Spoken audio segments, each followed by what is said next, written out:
Technology has been getting smaller and smaller for decades. Nanotechnology has been revolutionizing medicine. We've got ultra-thin TVs. I've got a computer on my wrist. And no, it's not just for convenience. There's more to the story. First, why care about the small scale?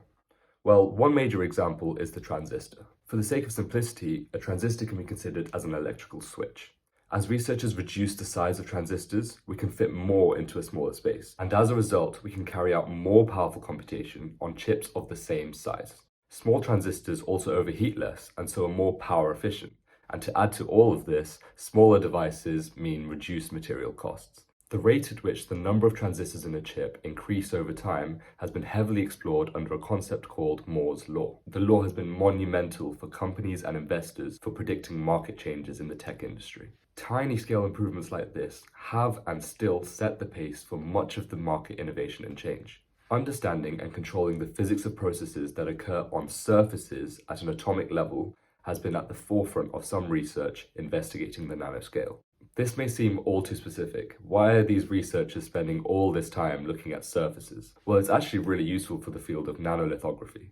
Nanolithography involves casting or etching 3D surface designs in order to fabricate detailed nanostructures, which is useful for small electronic devices or even quantum computers. Okay, so now you understand why the research is being done, but how are they conducting it? Well, first, the challenge. The issue of observing behaviors at tiny scales is that it is easy to disturb. So to actually attempt to conduct their research, techniques have been developed to carry out non-destructive imaging and microscopy of nanostructures. As they overcome these barriers, the team will develop their understanding and improve the fabrication of nanoscale electronic components. Okay, but why should you care?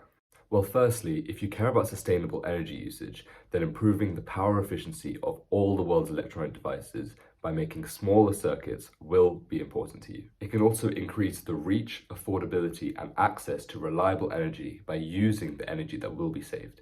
This is in line with the UN's 7th and 11th Sustainable Development Goals.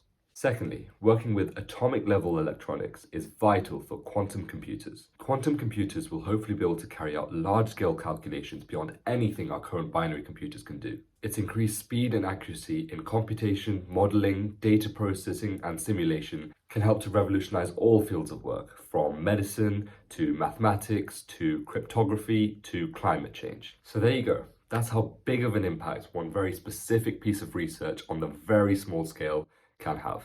And I look forward to keeping up with how it contributes to the field over time.